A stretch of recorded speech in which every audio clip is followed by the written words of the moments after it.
छोटे से बच्चे को मतलब यहाँ से उठा के मार के और ज़मीन में गाड़ दिया, ऊपर जो है जो छड़े वगैरह जो होते हैं वो डाल दिए। उसके बाद कुत्तों ने उस डेड बॉडी को, बच्चे की डेड बॉडी से, ऐसे हत्यारों के लिए, ऐसे निर्दयी हत्यारों के लिए जो मासूम बच्चों को बिना किसी वजह के जो मौत के घाट मैं तो अपील करना चाहूँगी, जैसे 5 महीने के बच्चे को मारा उनको भी ऐसे ही या तो फांसी दे दो, उसके आत्मा काट के हाथ पैर काट। नमस्कार, आप देख रहे हैं हरियाणा 1008, हमेशा सच के साथ। दोस्तों, हरियाणा 1008 आपके लिए समय समय पर सामाजिक मुद्दों को लेकर आवाज़ उठाता रहता है। आज हम पहुंचे हैं पानीपत में। ये पानीपत में एक 5 महीने के बच्चे को मार दिया गया है। किसने मारा है, क्यों मारा है, किसका वो बच्चा था, पूरी जानकारी हम यहाँ पे आपको इस वीडियो में सब पता लगेगा। हम बात करेंगे यहाँ के जो परिवार के जो सदस्य हैं उनसे भी बात करेंगे। ये वो घर है जिस घर में वो लोग रहते थे। यहाँ पे सबसे पहले हम बात करेंगे मकान मालिक से।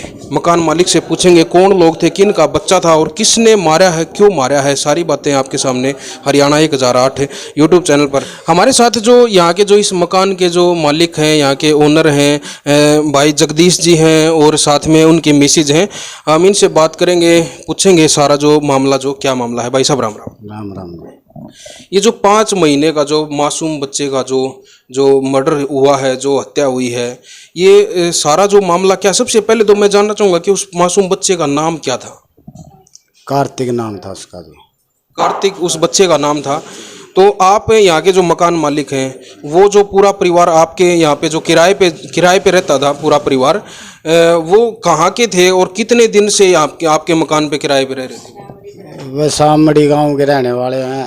1.5 महीने से वो हमारे कमरे में थे, ठीक ठाक रह रहे थे। पता नहीं फिर उनके साथ कौन उनका दादा था, उसने इस काम को वारदात दे दी। बच्चे खिलाने के लिए गया था,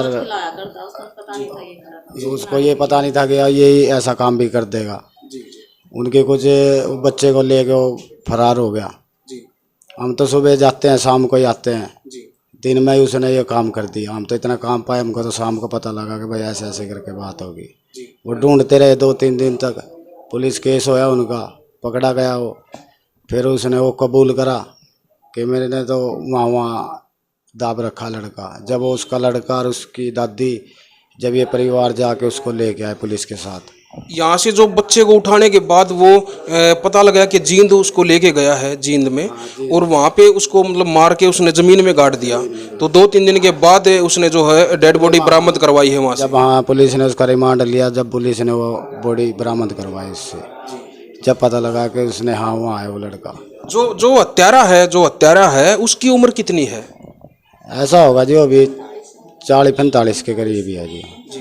क्या करता था वो? आपको यहाँ पे जो आता जाता था या यहीं पे रहता था उस परिवार के साथ में, या बीच बीच में आता जाता? बीच में आता था, दूसरे तीसरे दिन आ ही जाता था वो जी। आपस में इनका संबंध क्या संबंध पता लग रहा है जो है? वो इनका रिश्तेदार था या परिवार का सदस्य था या कोई अननोन था? क्या संबंध था इनके रिश्तेदारी में था। वो बोल रही थी कि मैंने, मेरे घर वाले मरने के बाद मैंने शादी कर रखी इससे। जो उस कार्तिक की जो दादी ने उसके साथ शादी कर रखी थी। शादी कर रखी थी। और जो कार्तिक के जो मम्मी पापा हैं वो कहाँ रहते हैं? ये पता लगा है कि वो अभी उस बच्चे को जो है अपने उस माँ के पास, उस बच्चे की दादी के पास, एक 5 महीने के बच्चे को दादी के पास ऐसे छोड़ के मतलब चले गए। कहाँ गए हुए थे वो? ये तो पता नहीं कहाँ पे रहता है। वो तो गाड़ी चलाता है उसका लड़का तो वो तो कभी आ जाता है, दूसरे तीसरे दिन आ जाता है। हफ्ता भी नहीं आया था। बच्चे का तो वो दादी पाल रही थी। जिस दिन का कमरा ले रही थी वही उसी को नहाती धुआती, दूध पिलाती। माँ मुँह के तो हमने भी नहीं पता था। बाद में पता लगा कि वो माँ भी साथ के आई है उसके। जी। हम हमारे साथ जो जगदीश जी की जो मिसेज हैं, बहन जी हैं। बहन जी, नाम क्या है आपका? लक्ष्मी नाम जी। लक्ष्मी जी हमारे साथ हैं, हरियाणा 1008 पे जुड़ी हैं। ये जो मामला है, जो ये मतलब पूरा जो हत्याकांड जो ये हुआ, हत्याकांड मैं इसको कहूँगा, ये जो आदमी था जो इस लेडीज़ के पास जो आता जाता था, देखो आप महिला हैं, जैसे भाई साहब को कई बातों का ना पता हो, लेकिन आप महिला हैं, घर पे रहती हैं, वो भी एक महिला है। कई बार जैसे आपस में जो महिलाएं हैं बैठ के बातचीत भी करती रहती हैं। क्या कुछ बताती थी उस आदमी के बारे में? उसका नाम क्या था? सबसे पहले तो मैं यही जानना चाहूँगा, जो हत्यारा है उसका क्या नाम था? उसके नाम का तो जी हमने भी नहीं पता, नाम का नहीं पता मैंने, लेकिन वो कहती थी वो जैसे एक कमरा लिया उसने तो वो अकेली आई अपने पोते के साथ और लड़के के साथ। तो मैंने बाद में वो 10 दिन के बाद आया वो एक दिन, तो मैंने उससे पूछा भी ये कौन है, बोली ये है ना मैंने इसके साथ है ना शादी कर रखी है कोर्ट मैरिज, और अब ये यहीं पर रहेगा, मेरा जो लड़का है ना वो बाहर जा रहा है गाड़ी पे, तो मैं अकेली होगी हूँ, मेरी तबीयत खराब रहती है और मेरे पोते की भी हमें देखने वाला कोई नहीं है, ये यहीं पर ही रहेगा। तो यहीं पर रहने लगा। तो जो उसके उस जो महिला है, उस महिला का क्या नाम है, जो औरत है, जो बूढ़ी औरत है, जो नाम का तो नहीं, कोई बात नहीं है, नाम का इनको नहीं पता है।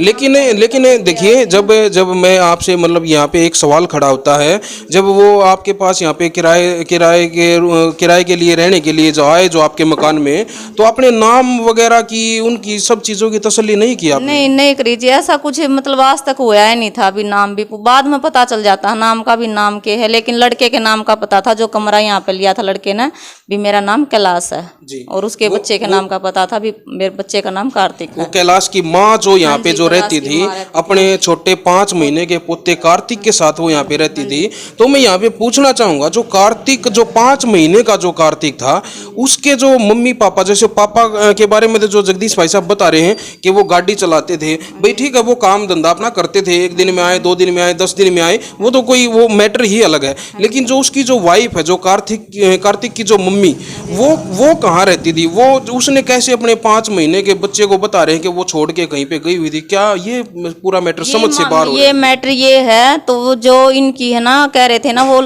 बहू है ना भी मेरे लड़के के साथ नहीं रहना चाहती, वो अलग रहना चाहती है, तो यहाँ हम उसको तलाक दे रहे हैं, मेरा लड़का रहेगा, वो मेरे साथ रहेगा, मैं अपने पोते को रखूंगी।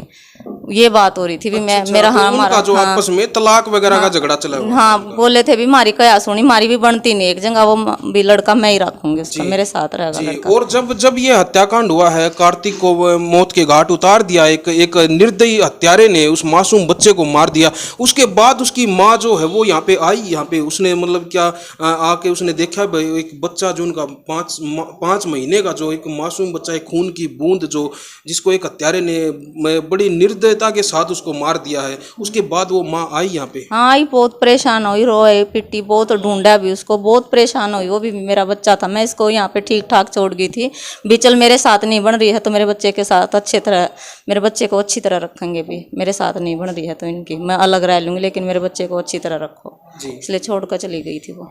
3-4 दिन के बाद डेड बॉडी मिली है, हत्यारा पकड़ा गया है, तो मतलब अब जैसे आप लोगों को पता लगा हो, क्या कुछ कार्रवाई हो रही है? उसको अरेस्ट किया गया है अभी तक या नहीं किया गया है? क्या कुछ मामला है अभी? हाँ हो गया अरेस्ट, तो वो केस हो गया उनका, फाइनल चल रही है, उन कह रहे भी उनको सजा होगी, केस तो हो गया, पकड़ा भी गया वो। आप समाज में रहते हैं, एक अच्छा परिवार है, एक समाज में अच्छी सोसाइटी में आप लोग रहते हैं, सरकार से ऐसे हत्यारों के लिए, ऐसे निर्दयी हत्यारों के लिए जो मासूम बच्चों को बिना किसी वजह के जो मौत के घाट उतार देते हैं, बहुत सारे केस होते हैं। कुछ दिन पहले जस हत्याकांड को उठा लो, उसके बाद रौनक हत्याकांड जो पानीपत बराना में जो हुआ है, अब जो ये पानीपत में जो यहाँ पे जो मासूम बच्चे को, 5 महीने के जो मासूम बच्चे को एक निर्दयी हत्यारे ने मौत के घाट उतार दिया। लोगों का मतलब ऐसे जो मतलब जो असामाजिक तत्व, मैं इनको कहूँगा, इनके हौसले इतने बुलंद होते जा रहे हैं। और सरकार को क्या अपील करना चाहेंगे? ऐसे लोगों के बारे में क्या अपील करना चाहते हैं? जी मैं तो अपील करना चाहूँ भी, जैसे 5 महीने के बच्चे को मारा उनको भी ऐसे ही या तो फांसी दे दो, उसके हाथ पाँव काट के, हाथ पैर काट के गिर दो, वो खाने पीने के लिए भी तरसा, या उनको फांसी दे दो, बस खून के बदले खून, यही होना चाहिए जी। और ये जो अब जो आपके यहाँ पे जो अभी किराए पे वो रह रहे हैं, आप देखिए पीछे जो पीछे वाले जो रूम है, उधर जो रूम है, जो कमरे जो बंद हैं, ये इन्हीं कमरों में इस कमरे में जिस कमरे पे ये ताला लगा हुआ है, ये जो कमरा उन्होंने किराए पे ले रखा था। तो बहन जी, मैं एक बार पूछना चाहूँगा आपसे कि जो इन्होंने जो ये किराए पे कमरा आपका ले रखा है, इतने दिन से रह रहे थे, तो क्या अब जो ताला लगा हुआ है, क्या वो छोड़ के चले गए या नहीं? छोड़ के नहीं गए हैं, वहाँ यहीं रहते हैं, उनकी कोई मतलब तारीख लगी हुई है कि कोर्ट में जाए हुए हैं, अभी थे 11 बजे तक यहीं थे सबके सब, उसके मम्मी भी थी, पापा भी था, वो दादी भी थी, सब यहीं थे, उनका केस चला हुआ है, वहाँ पर जा रहे हैं। अभी यही है रूम। अब आगे का, जैसे आप मकान मालिक हो, अब आपका क्या प्लान है? इन लोगों का यहाँ पे रखने का है, या आप इस परिवार के साथ हो, या फिर आप क्या कहना चाहोगे इस बारे में? या आप कमरे को अपने खाली करवाना चाह रहे हो, या क्या कुछ नहीं, कहना अभी चाहोगे? तो हमारा कोई प्लान नहीं। हम तो सोच रहे भी अगला का लड़का गया है तो उनको अच्छी तो अच्छी सजा मिल जाए, लाले इनको इंसाफ मिलना चाहिए। भी कल हमारे भी बच्चे हैं, बस थोड़ा सा डर बैठ गया है। अभी देखो ऐसे हादसे हो रहे हैं, हमारे बच्चे भी डरे हुए हैं, हम इसलिए थोड़े परेशान हैं। जी, जैसे एक परिवार में एक अनजान आदमी का आना जाना जो लगा हुआ था, तो उस बारे में मतलब क्या क्या कहना चाहोगे? समाज हरियाणा 1008 पे जो है पूरा समाज आपकी बात सुन रहा है, जो इस तरह का जो परिवार में किसी भी अननोन आदमी का जो आना जाना जो इंटरफेयर हो जाता है, बाद में पता लगता है कि वो इस तरह की उसकी सोच थी, वो कहीं ना ऐसे बड़े बड़े कोई ना कोई ऐसा कांड कर देता है जो मतलब लोग बाद में उससे शिक्षा भी लेते हैं कि भाई हम ये ऐसा काम ना करते तो शायद ये जो इस तरह की जो घटना ना होती। समाज में क्या कहना चाहेंगी इस तरह के लोगों के लिए? सावधानी बरतेंगे, ध्यान रखेंगे भी आगे तो ऐसे ओपरे आदमी ने घर में नहीं रखे, उसका सबूत ID सब कुछ लें, घर में ध्यान रखें, ऐसे को नहीं रखें कमरे में किराए पे, ऐसे को कमरा नहीं दे। जी बहन जी, देखिए एक चीज़ और जो सामने जो निकल के आई है कि मतलब ये पता लगा है कि जो मासूम बच्चा है जो उसको जो उस हत्यारे ने यहाँ से ले जाके कहीं पे मार के ज़मीन में गाड़ दिया, उसके बाद ये पता लगा कि कुत्तों ने उस ज़मीन से निकाल लिया उस मासूम बच्चे को। वो क्या ये सच है? मतलब इस तरह ये सच है। उनके मम्मी पापा से मैं हमारी बात हुई, उन्होंने बोला अभी नीचे का हिस्सा मिला तागड़ी तक का, ऊपर का हिस्सा दर्द, और ये चीज़ नहीं मिली है। वो कुत्ते ने वहाँ से निकाल कर खा रखी थी। वो उसके जो हाथ में यहाँ तागड़ी में कुछ डाल कर बांध रखा था वो दिखा, और जो हाथ में बांध रखा था वो सामान वहीं पे मिला आसपास में, उसके पैर वगैरह टांगे मिले, उनमें सबूत मिला, उसमें निशान थे, वो दिखे भी ये हमारा ही बच्चा है। छोटे बच्चों को जो मतलब गले में जो तबीज वगैरह जो डाल देते हैं, हाथों में कुछ वो पहना देते हैं, छोटे बच्चे को नजर वगैरह ना लगे, पैरों में भी पहना देते हैं, उन सब चीजों से उस बच्चे की पहचान हुई। हाँ, और उसने भी, जिसने मार कर दाबा था, उसने भी बोला है यही बच्चा है, मैंने यहीं पे इसी जगह पे ऐसे मार कर, हाँ, वहाँ दाब कर उसने बोला था। उसने बोला भी मैंने बच्चा मार कर यहीं लुटा कर उस पर छड़े डाल दिए थे दाब कर। छोटे से बच्चे को मतलब यहाँ से उठा के मार के और जमीन में गाड़ दिया, ऊपर जो है जो छड़े वगैरह जो होते हैं वो डाल दिए। उसके बाद कुत्तों ने उस डेड बॉडी को, बच्चे की डेड बॉडी को निकाल लिया और मतलब उसको इस तरह से मतलब कर दिया कि वो पहचानने लायक भी नहीं था। वो तो जो छोटे बच्चे जो बताया है, जो मैंने भी बताया है, बहन जी ने बताया है, जो छोटे बच्चे के जो आभूषण, जिसको बोलूँगा मैं, आभूषण जो होते हैं उनके द्वारा उस बच्चे की पहचान की गई है और खुद हत्यारे ने वो डेड बॉडी बरामद करवाई है। जी बहुत बहुत धन्यवाद है हरियाणा 1008 को ये जो पूरी जो जानकारी देने के लिए, आपका जगदीश भाई साहब का और लक्ष्मी बहन जी का बहुत बहुत धन्यवाद है। भाई हम भी अपील करना चाहेंगे हरियाणा 1008 के माध्यम से, मैं दिनेश शर्मा ये अपील करता हूँ सरकार से कि ऐसे निर्दयी लोगों को जल्द से जल्द उनको एक अंजाम तक जो है पहुँचाना चाहिए, और क्या अंजाम होना चाहिए वो आप सब जानते हैं, जनता भी जानती है, सरकार भी जानती है, सब जानते हैं। लेकिन बार बार ऐसे केस हमारे समाज में हो रहे हैं, बार बार हो रहे हैं। ये सिर्फ एक ही कारण है इनका बार बार इन तरह के केसों का होने का, कि इनके ऊपर कोई ठोस फैसला सरकार की तरफ से नहीं लिया जा रहा है। यही कारण है। मैं फिर से अपील करूंगा कि इस हत्यारे को जल्द से जल्द एक कड़ी से कड़ी सजा इसको मिले, और मासूम बच्चा जो कार्तिक जो 5 महीने का जो मासूम बच्चा है उसको न्याय मिले, उसके परिवार को न्याय मिले। यही मैं अपील करना चाहूँगा। बहुत जल्द किसी जानकारी के साथ मैं फिर से आपके साथ जुड़ूंगा। तब तक के लिए जय हिंद, जय हरियाणा।